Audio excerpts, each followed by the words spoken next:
네, 오늘 아주 특별한 날입니다. 네, 뭐 다음 주에 크리스마스인데 뭘 특별한 일이 있을까 싶기도 하겠지만 오늘은 이제 성령의 열매 시리즈 마지막 날이기 때문에 저에게는 매우 특별한 날입니다. 성령의 열매 9가지 한번 점검을 해보겠습니까? 9가지 시작 한번 해보겠습니다. 시작.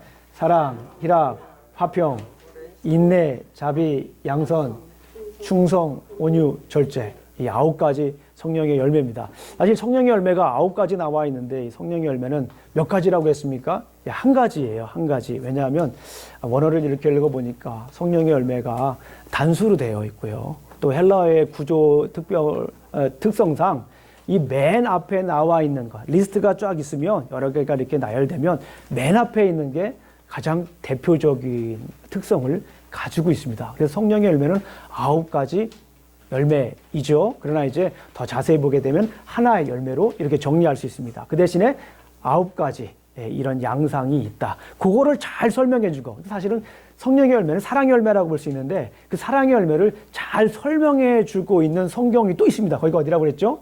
고린도전서 13장. 고린도전서 13장을 보게 되면 성령의 열매와 아주 이렇게 매치가 잘 됩니다. 그래서 성령의 열매는 사랑의 열매로 귀결된다. 이렇게 우리가 봐도 과언은 아닙니다. 자, 우리 그러면 마지막 성령의 열매, 이 마지막도 굉장히 중요합니다. 마지막도 그동안 나와 있는 것을 다 이렇게 정리해주는 그런 또 역할을 하기 때문에 그래요. 자, 그러면 마지막 성령의 열매 뭐죠? 절제입니다. 절제 열매. 참, 이거 만만치 않은 열매입니다. 절제 열매에 대해서 우리가 함께 나눠보도록 하겠습니다. 그러면 절제가 뭘까요? 절제가 뭘까요? 이렇게 우리 성도님들에게 여쭤봤습니다.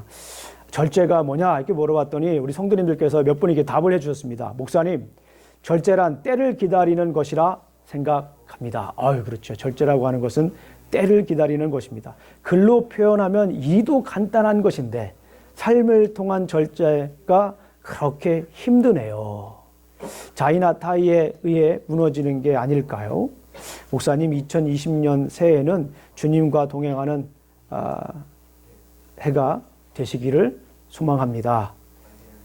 목사님, 기온 격차가 심한 요즘 감기 조심하세요. 주일에 뵙겠습니다. 다른 분이 이렇게 해주셨습니다. 안녕하세요, 목사님. 제 생각엔 자제하는 것이라고 생각합니다. 눈앞에 맛있는 게 있는데 살찔까봐 망설일 때 절제하기가 참 쉽지 않습니다. 목사님, 늦게 보내드려서 죄송합니다. 저희 답변이 도움이 되었으면 좋겠습니다. 절제는 행복해지기 위해서 꼭 필요한 것이라고 생각해요. 무언가에 욕심이 날 때, 아무것도 하기 싫을 때, 물론 절제함으로써 기간이 지나면 더 행복하고 나은 삶을 누릴 수 있지만 항상 시험에 드는 것 같아요. 감사합니다, 목사님. 또 몇 분이 더 보내주셨어요.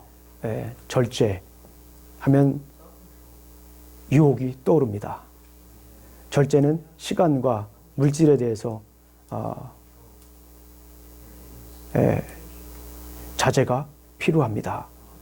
혼자 있을 때 절제하기가 힘듭니다. 이런 말씀들을 보내주셨어요. 우리 성도님들께서 이렇게 절제에 대해서 생각하시고 또 미리 말씀을 준비하는 거예요. 그러니까 저는 소통이라고 하는 것이 바로 이런 거라고 생각을 합니다. 그냥 뭐 소통하면 내 얘기 다 들어주는 게 소통이다 이런 게 아니라 소통하면 좀 말씀을 가지고 소통하는 겁니다. 목사하고 또 이렇게 성도 간에 소통을 하고 또 이것은 결국에는 우리 하나님과 소통하는 길이라고 저는 생각을 합니다. 이렇게 소통의 길을 또 걸어주시는 우리 성도님께 진심으로 감사드립니다. 절제라고 하는 건요, 정도에 넘지 아니하도록 알맞게 조절하여 제한한다. 그런 의미를 가지고 있습니다. 자, 그렇다면 저는 절제를 어떻게 생각하냐면요. 저는 내적 자아 사이의 싸움이다. 저는 그렇게 생각합니다. 내적 자아 사이의 싸움이다. 전투다. 그렇게 생각을 합니다. 제가 왜 그렇게 생각을 했냐면 우리 갈라디아서 우리 한번 펴보겠습니다. 갈라디아서 5장 한번 보겠습니다. 중요하죠. 마지막 시간이니까 한번 본문을 조금 더 보면서 설명을 좀 드리겠습니다. 갈라디아서 5장을 보면 5장 16절부터 우리 살펴봤던 것처럼 내가 이르노니 너희는 성령을 따라 행하라 이렇게 말씀하셨잖아요. 성령을 따라 행하라 라고 말씀을 하시고요. 그리하면 육체의 욕심을 이루지 아니하리라. 육체의 소욕은 성령을 거스리고 성령은 육체를 거스리나니 이 둘이 서로 대적함으로 너희가 원하는 것을 하지 못하게 하려 함이라. 그게 여기 보니까 두 가지가 대립되고 있어요. 자, 영어 성경을 제가 한번 읽어봐 드릴게요.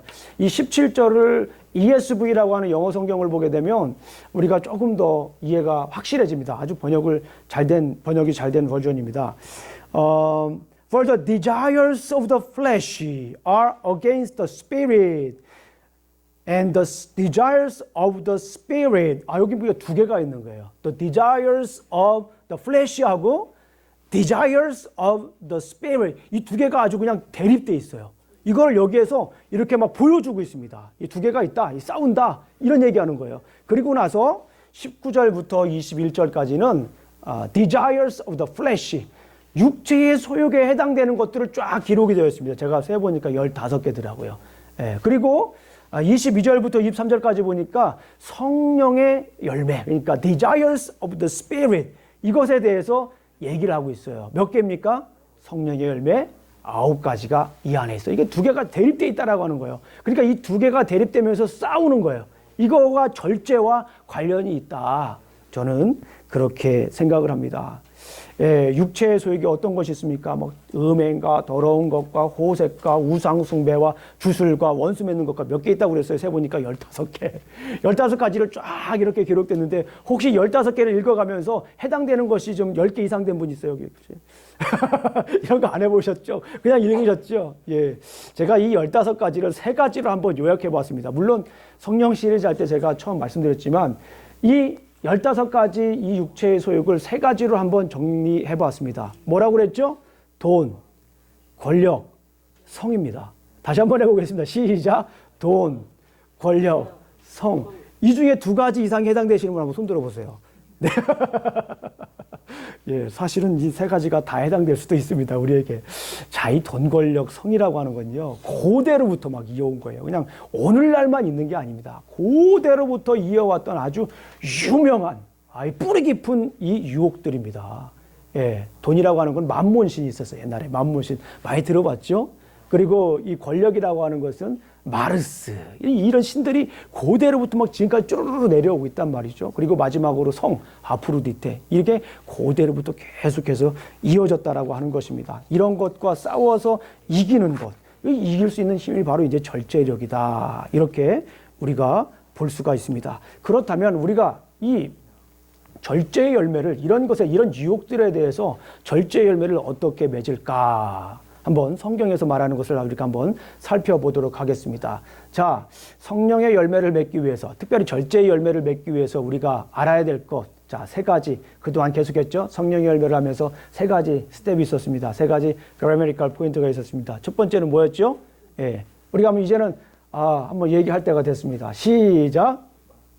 예, 디바인 패스. 그렇죠. 예, 신령한 수동태. 감사합니다. 신령한 수동태입니다. 참.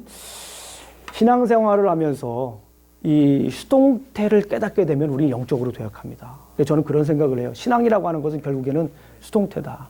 신앙이라고 하는 것은 수동태다.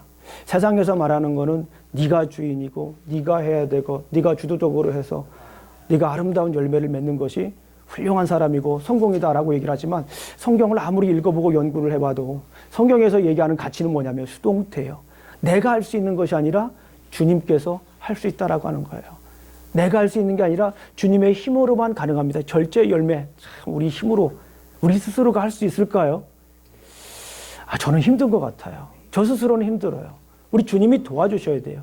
주님의 은혜가 없으면, 주님의 힘이 없으면 우리가 절제 열매를 맺을 수가 없단 말이죠. 우리 디도서 2장 11절 우리 한번 제가 읽어드리겠습니다. 디도서, 네, 찾아보실 분 한번 찾아보죠. 우리 디도서 2장 11절. 제가 왜 읽어드리려고 했냐면 우리 디도서 그러면 막 많이 못 찾으세요. 그래가지고 막 성경 넘기는 소리가 계속 많이 들리시거든요. 그래서 어느 정도에 끊어야 될지 제가 민감하기 때문에 제가 안 읽으려고 그랬는데 우리 성도님들이 벌써 시작한 분들이 계셔가지고 이렇게 또 우리 한번 읽어보겠습니다. 디도서. 저는요, 이 디도서 찾기가 힘들어가지고 저는 이렇게 외워요. 골데디, 골로새서, 데살로니가 전후서, 디모데 전후서 이렇게 외우거든요. 히압의 히브리서, 야고보서, 베드로서 이쪽 부분 저도 헷갈려요. 그래가지고 이렇게 외웁니다. 어쨌거나 디도서 2장 11절 말씀 우리 한번 읽어보도록 하겠습니다. 네.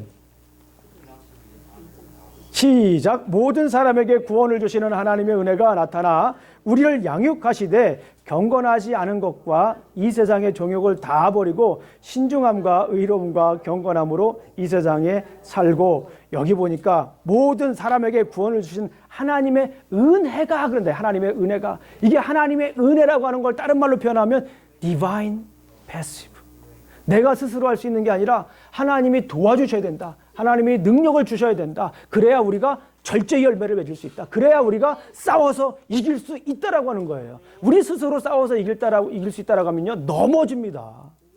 우리 스가랴서 4장 6절의 말씀 우리 다 아시는 말씀이니까 제가 읽어드릴게요. 만군의 여호와께서 말씀하시되 이는 힘으로 되지 아니하고, 누구의 힘입니까? 나의 힘. 능력으로 되지 않고, 누구의 능력입니까? 나의 능력으로 되지 않고 오직 나의 영으로 되는, 여기서 나가 누굽니까? 하나님. 하나님의 힘으로 된다라고 하는 거예요. 하나님의 힘으로만 이룰 수 있다라고 하는 겁니다. 우리 잠언서 21장 31절도 제가 한번 읽어드리겠습니다. 싸울 날을 위하여 마병을 예비하거니와 이김은 여호와께 있느니라. 이 말이라고 하는 것은요, 가장 큰 힘 중에 하나입니다. 요즘 새벽에 요한계시록 우리가 공부하고 있잖아요. 요한계시록 말씀을 나누고 있는데 요한계시록 9장에도 이 황충이가 어떤 모습을 가지고 있습니까? 처음에는 전거래 건설을 가지고 있다가 나중에는 기병으로 변하는, 말이라고 하는 것은 그만큼 당시에 큰 힘의 상징입니다. 그러니까 여기 오늘 본문의 잠언에서도 싸울 날을 위하여 마병을 예비하거니와, 사람들이 막 싸우려고 마병도 예비하고 여러 가지 힘도 준비하고 전략도 준비하지만 결국에는 누구 때문에 이긴다라고 하는 거예요? 여호와 때문에 이긴다라는 거예요. 무슨 말씀입니까? 우리 주님의 능력을 의지할 때 우리가 절제의 열매를 맺을 수 있다라고 하는 것입니다. 그러니까 이 절제가 돼야 될 때, 다시 말씀을 드리면 유혹이 올 때 우리는 어떻게 해야 돼요? 그냥 멀뚱멀뚱 가만히 있으면은 쓰러집니다. 넘어져요. 그럴 때 우리가 해야 될 것이 있어요. 뭡니까? 주님 도와주세요. 영어로 말하면 help me. 도와달라는 거예요. 예, 도와달라고, 하나님께 도와달라고. 근데 제 경험상으로 볼 때는 이거를 외치는 거하고 외치지 않는 거하고, 예, 무슨 차이다? 천지 차이다. 굉장히 많이 달라요. 제가 우리 텍사스 텍에 있는 그 교회 가서 우리 아이들에게 부흥회를 연초에 했지 않습니까? 근데 그 아이들에게 참 이 젊었을 때 얼마나 유혹이 많습니까? 부모를 떠난 아이들이 대부분이잖아요. 그래가지고 제가 마지막 날 믿음 시리즈를 제가 설교를 했는데요. 마지막 날 믿음이 이긴다라고 하는 그런 메시지를 전했습니다. 그러면서 골리앗과 이 다윗에 관한 얘기를 했어요. 골리앗과 다윗, 이 중에 하이라이트가 뭡니까? 다윗이 물맷돌을 들고, 그죠? 물맷돌을 몇 개를 들었습니까? 네, 5개죠, 5개. 5개. 이 5개를 들었다는 이유는 뭐예요? 예, 블레셋이라고 하는 나라는 5 연명체로 되어 있기 때문에 이 5개를 들은 거라고 이제 학자들이 얘기하는데 저는 거기에 동의합니다. 이 5개를 들어가지고, 예, 5개를 가지고 먼저 하나 딱 가지고 가서 하나를 던져가지고 그냥 쫙 돌려요. 예, 우리 성도님들도 한번 해보세요. 돌려보세요. 시작. 예, 잘 안 돌아가세요, 어깨가? 한번 돌려보세요. 시작. 막 돌리다가, 예, 딱 던지는 거예요. 누구한테 던집니까? 이 골리앗에게 던지는 거예요. 다윗이 골리앗에게. 그럴 때 한 대 딱 맞고 넘어졌잖아요. 예. 유혹이 생길 때 그래서 우리 그 청년들에게 제가 이렇게 하라고 그랬어요. 자, 돌려. 돌려. 그러니까 아이들이 따라하면서 돌리더라고요. 예. 아마 이제 애들이 이렇게 돌리고 있는 것 같아요, 지금. 예. 뭔가 유혹이 있을 때 우리가 액션을 취해야 돼요. 예. 액션을 취해야 되는데 가장 큰 액션 중에 하나는 뭐냐면 주님 도와주세요. The Lord help me.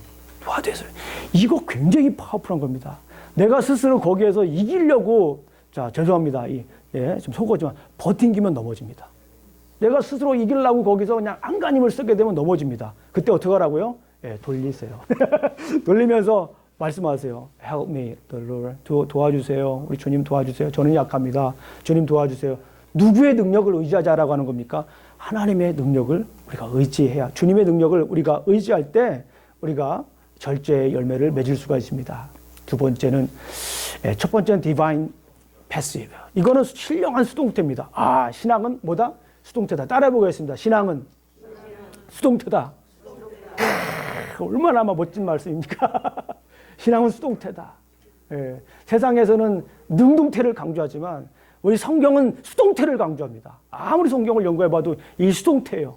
예, 세상은 능동적으로 하는 사람에게 큰 힘을 주고 박수갈채를 보내지만 성경에서는 성령의 의지에서 하나님의 능력에 의지해서 살아가는 이게 큰 복이 임합니다.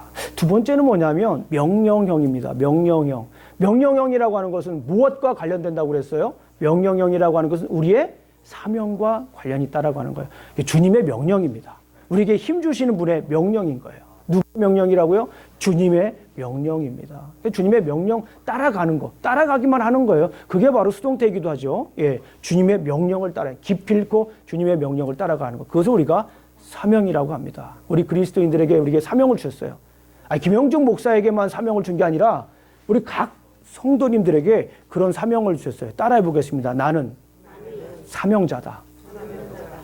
그렇습니다. 여러분들, 우리 성도님들은 한 분 한 분 다 사명자이신 줄로 믿습니다. 자, 우리 주님께서 이렇게 우리에게 사명을 주셨어요. 힘들고 어려운 일이 있어요.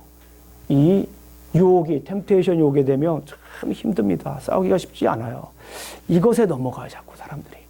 위대한 목사님도, 큰 목사님도, 하나님의 일을 참 감당했던 목사님들도 이 사탄이 이 틈새에 들어와가지고 그냥 이렇게 무너뜨리지 않습니까? 사명 끝까지 기필코 이 사명을 우리가 감당해야 됩니다. 우리 베드로전서 1장 4절과 8절 한번 읽어보겠습니다. 우리 베드로전서 1장 4절부터 8절까지 한번 읽어보도록 하겠습니다. 중요한 말씀이기 때문에, 그리고 이 말씀은 또 잘 읽지 않아요, 우리 성도님들이. 그래서 한번 우리 읽어보겠습니다. 자, 베드로니까 히야베. 끝에 부분에서 하나 딱 피면 이 셋 중에 하나 걸립니다. 히야베. 그러니까 히브리서, 야고보서, 베드로 전후서, 베드로 후서 1장 4절과 8절 말씀을 우리가 함께 읽어보겠습니다. 하나님은 우리에게 사명을 주셨어요. 사명, 열매 맺는 사명을 주셨습니다. 그 중에 이 절제의 열매를 맺는 사명을 주셨습니다. 우리 4절부터 8절까지 한번 천천히 한번 읽어보겠습니다. 시작. 이로써 그 교배롭고 지극히 큰 약속을 우리에게 주사 이 약속으로 말미암아 너희가 정욕 때문에 세상에서 썩어질 것을 피하여 신성한 성품에 참여하는 자가 되게 하려 하셨느니라. 여기까지만 읽어보겠습니다. 2 Peter chapter 1 verses 4 to 8입니다. 여기 보니까 신성한 성품에 참여하는 자가 되게 하려 한다. 이게 우리에게 주신 사명이에요. 우리가 신성한 성품에 참여해야 돼요. 우리가 신의 성품에 참여하게 되는 거예요. 이게 우리의 사명입니다. 왜냐하면 하나님께서 우리를 만드셨잖아요. 어떻게 만드셨어요? 무엇으로 만드셨어요? 흙으로 만드셨어요. 어떤 모양으로 만드셨어요? 하나님의 형상대로 만드셨어요. 물론 이 하나님의 형상대로 만들었다는 것에 대해서 제가 여러 번 말씀을 드렸잖아요. 근데 오늘 본문 보게 되면 하나님의 형상대로 만들었기 때문에 우리는 하나님의 성품을 따라 살아야 되는 거예요. 그죠? 네, 하나님의 성품을 따라 살아야 되는 거예요. 그 성품을 조금 더 여기 설명을 하고 있습니다. 한번 읽어볼게요. 5절부터입니다. 2 Peter chapter 1 verse 5입니다. 시작. 그러므로 너희가 더욱 힘써 너희 믿음의 덕의 지식의 절제의 인내의 경건의 형제 우애의 사랑을 더하라. 이런 것이 너희에게 있어 흡족한즉 너희로 우리 주 예수 그리스도를 알기에 게으르지 않고 열매 없는 자가 되지 않게 하려니와. 그러니까 뭐예요? 신의 성품에 참여해서, 이 말씀을 요약하면 그럴 거잖아요. 신의 성품에 참여해서 열매를 맺어라. 열매 맺는 삶을 살아라. 이것이 너희들의 사명이다라고 베드로 후서 1장 4절부터 8절에서 우리 설명을 하고 있는 것입니다. 우리 사랑하는 성도님들, 자, 우리가 기필코 절제의 열매를 맺어야 됩니다. 왜 그렇습니까? 이건 주님의 명령이기 때문에 그렇습니다. 따라해 보겠습니다. 내가 기필코 절제의 열매를 맺으리라. 우리 성도님들 이제 연말 이 절제하면서 살아야 될 일이 많지 않습니까? 예, 굳이 말씀드리지 않아도 연말에 이게 말씀을 이렇게 고백하시는 거 보니까 절제의 열매를 그 어느 때보다도 이 연말에 주렁주렁 맺으실 줄로 믿습니다. 예. 요 음성은 조금 줄어들었어요. 처음하고 달리. 예, 그러나 이 연말에 우리가 이 절제의 열매를 풍성하게 그 어느 때보다도 맺으시길 주님의 이름으로 축원합니다.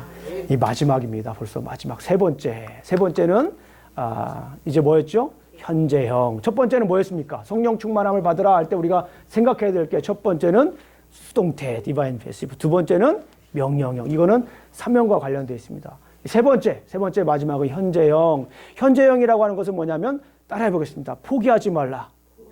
예, don't give up. 포기하지 말라. 힘들고 어려운 일이 있어도 계속해서 절제의 열매를 맺어야 될 줄로 믿습니다. 우리 한번 누가복음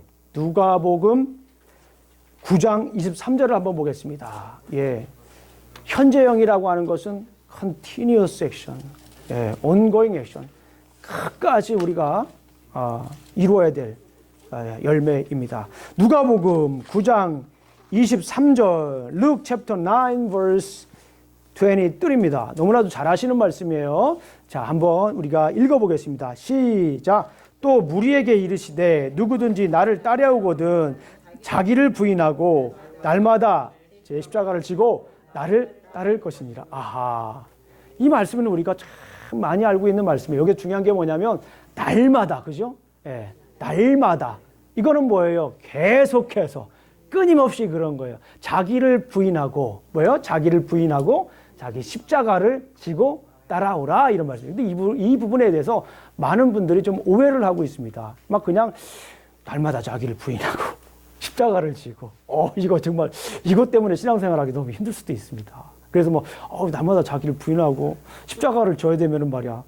그럼 나 십자가에 져야 되고 또 그러면 조금 더 생각하시는 분들은 그럼 내 재산도 다 팔아야 되고 내가 가지고 있는 이 기쁨도 다 그냥 막 엄숙하게만 살아야 되고 뭐 그럴 수도 있다고요. 그런데 그런 게 아닙니다. 여기서 자기 자기를 부인하는 것과 십자가를 지는 거를 조금만 더 설명을 드리겠습니다. 자기를 부인하려면 어떻게 됩니까? 예. 자기를 부인하기 위해서 첫 번째 해야 될 일이 뭐가 있죠? 자기를 부인하고서 첫 번째 해야 될 일이 뭐가 있습니까? 예. 예. 자기가 있어야 돼요. 자기가 없으면 자기를 부인할 수가 없어요. 예를 들면 건물이 있습니다. 건물이 있으면 건물을 무너뜨려야 되잖아요. 그러면 건물이 있어야 무너뜨리죠. 그죠? 그러니까 자기가 있어야 되는 거예요. 제가 한 20년 전에 읽었던 책인데 아직도 사람들이 많이 읽는 책이 있습니다. 월터 트루비시가 지은 Love Yourself라는 책이 있습니다. 너 자신을 사랑하라. 그런 책이 있는데요. 그 책을 읽어보면 네 자신을 사랑해야 된다라고 하는 거예요. 맞습니다. 네 자신을 사랑해야 돼요. 우리가 우리 스스로를 사랑하지 않고 어떻게 하나님을 사랑할 수가 있겠습니까? 그죠? 일단은 우리 스스로가 사랑을 해야 돼요. 당신은 사랑받기 위해 태어난 사람. 맞습니까? 틀립니까? 긍정을 안 하시는 거 보니까 이거 참 우리 치료를 또 받아야 여러분들이 보니까 그런 것이 아니라 우리는 사랑받기 위해 태어난 사람인 것이 확실합니다. 예. 그리고 이 자기를 부인하기 위해서 내가 이렇게 올바로 서야 됩니다. 그런데 여기까지 많은 사람들이 그치는 거예요. 예. 오늘날 기독교가 여기에서 많이 그쳐요. 당신은 소중한 사람이고 당신은 사랑받기 위해 태어난 사람. 맞아요. 맞습니다. 그런데 더 중요한 게 있어요. 그 뒤에 뭘 해야 됩니까? 내가 없어져야 되는 거예요. 내가 없어져야 돼요. 어떻게 해요? 날마다 십자가를 지고 없어져야 됩니다. 이게 참 어려운 말인데 제가 한번 좀 더 설명을 드리겠습니다. 여러분들 혹시 연애 해보셨습니까? 연애 해보신 분들 한번 손 들어보세요. 연애. 이영희 집사님 혼자 하셨어요. 다들 연애 안 하시고 결혼하셨어요. 보니까. 연애하신 분들을 보면 좀 특징이 있습니다. 저도 연애를 했습니다. 저도 뭐 연애를 해서 결혼했는데 연애를 하고 나니까 이상한 현상이 하나 나타나더라고요. 내가 하고 싶은 거를 포기하더라고요. 저는 아이스크림을 잘 못 먹습니다. 왜냐면 아이스크림을 먹으면 속에서 이상한 증상이 막 나타나가지고 참 견디기 힘들어요. 체질적으로 그런가 봐요. 그래서 아이스크림을 못 먹습니다. 그런데 상대적으로 지금 살고 있는 우리 와이프, 예, 또 연애했던 사람이라고 그러면 막 또 굉장히 많은 사람들을 떠올 수 있기 때문에 제가 좀 좁혀드렸습니다. 저희 지금 같이 살고 있는 제 아내하고 연애를 할 때 제가 아이스크림을 먹었을까요? 안 먹었을까요? 먹었죠. 집에 와가지고 굉장히 힘들었습니다. 그거예요. 예, 자기 자기를 부인하고 따라가는 거예요. 예, 신앙도 마찬가지입니다. 신앙도요, 내가 주님과 사랑에 빠져가지고 주님이 나의 주님입니다라고 고백했잖아요. 그러면 어떻게 해요? 주님이 좋아하시는 걸 하는 거예요. 이게 진짜 사랑인 거잖아요. 아니, 연애하는 사람이 내가 좋아하는 것만 계속 막 나 아이스크림 못 먹는데? 나 김밥도 못 먹는데? 그 시금치 먹으면 안 되는데 나? 그러면은 어떻게 우리가 연애를 할 수가 있겠습니까? 자기를 포기해야 되잖아요. 왜요? 상대방이 좋아하는 것을 따라가는 거예요. 자기 것이 없어지는 거예요. 그렇기 때문에 다 연애하신 거 아닙니까? 결혼하신 거 아닙니까? 물론 결혼하고 나서는 어떻게 해요? 좀 달라지기도 하더라고요. 그런데 중요한 건 뭐냐면 내가 사랑하는 사람이 있으면 내가 사랑하는 사람이 있으면 내 거를 내려놓고 그 사람 걸 따라가는 거. 이게 십자가도 마찬가지입니다. 내가 주님을 사랑하잖아요. Jesus is my Lord and my Savior. 막 이렇게 고백하잖아요. 우리가 그렇잖아요. 예수님은 나의 주님이십니다. 나의 구원자십니다. 고백을 하는데 주님이 원하시는 걸 안 해. 내가 하고 싶은 걸 여전히 하는 거예요. 절제하지 못하고 그렇죠. 돈과 권력과 성에 대해서 주님은 나의 주님입니다라고 고백을 여전히 하면서 그냥 자기가 하고 싶은 거를 계속 하는 거야. 그게 온전한 관계가 되겠습니까? 그게 온전한 관계가 될 수가 없습니다. 온전한 부부 생활을 우리가 할 수가 없어요. 마찬가지로 우리 신앙생활도 마찬가지예요. 주님이 나의 구원자시고 내가 주님과 사랑에 빠졌다면 주님이 원하시는 걸 하는 거예요. 그게 나를 부인하고 십자가를 지고 따라가는 거예요. 그럴 때 우리가 온전한 주님의 제자가 될 줄로 믿습니다. 우리 사랑하는 성도님들, 주님이 원하시는 것을 하는 게 절제입니다. 내가 원하는 대로 하는 것이 아니라 주님이 원하시는 것을 따라하는 것이 그게 바로 절제예요. 따라해 보겠습니다. 주님이 원하는 걸 하는 것을 죄송합니다. 주님이 원하시는 것을 하는 것이 절제다. 네. 여러 가지 유혹이 있습니다. 우리 삶 가운데. 돈과 권력과 성. 대표적인 거지만 더 자세하게 말씀을 드리면 아주 구체적인 여러 가지 유혹들이 많이 있습니다. 그러나 우리는 기필코 절제의 열매를 맺어야 될 줄로 믿습니다. 어떻게 맺습니까? 주님을 의지해야 됩니다. 주님을 의지할 때 우리가 절제의 열매를 맺을 수 있습니다. 그리고 주님의 명령을 우리가 마음속에 새기면서 사명감을 가져야 돼요. 그리고 마지막으로 어떻게 됩니까? 포기하지 말아야 됩니다. 날마다 자기를 부인하며 십자가를 져야 됩니다. 오늘 말씀을 뵙습니다. 사도 바울은 성령의 인도하심 따라 절제의 열매를 맺으라고 선포했습니다. 자, 오늘날 우리가 가져가야 될 원 센텐스 메시지. 신자는 날마다 십자가를 지며 절제의 열매를 맺어야 합니다. 우리 맨 위에서 어떻게 절제의 열매를 맺나에 대한 성경적인 답이죠. 무엇입니까? 신자들은 날마다 십자가를 지며 절제의 열매를 맺어야 합니다. 우리 사랑하는 성도님들, 자기를 부인하면서 십자가를 진다라고 하는 것이 쉽지는 않습니다. 그러나 우리 주님께서 도와주시면 충분히 여러분들께서는 절제의 열매를 맺으실 수 있는 줄로 믿습니다. 절제의 열매를 우리가 나누자. 우리가 이제 절제의 열매를 맺어야 되지 않습니까? 그리스도인으로서 절제의 열매를 맺고 나만 열매를 맺는 것이 아니라 어떻게 됩니까? 그 열매를 가지고 이제 주님께 드려야 됩니다. 그게 예배예요. 성령의 열매를 우리가 삶 가운데 맺은 거 있잖아요. 그 열매를 가지고 주님께 드리는 거예요. 그 주님께 드리고 나니까 주변에 있는 사람들이 뭐예요? 이렇게 보니까 그 열매를 같이 맺는 거예요. 그죠? 우리 정경희 성도님 보니까, 정경희 성도님을 보니까 절제 열매를 맺는 분이구나 하면서 우리 이영희 집사님이 도전을 받는 거예요. 그래서 막 함께 더불어서 절제 열매를 맺는 거예요. 이게 온전한 교회예요. 이게 온전한 교회의 역할입니다.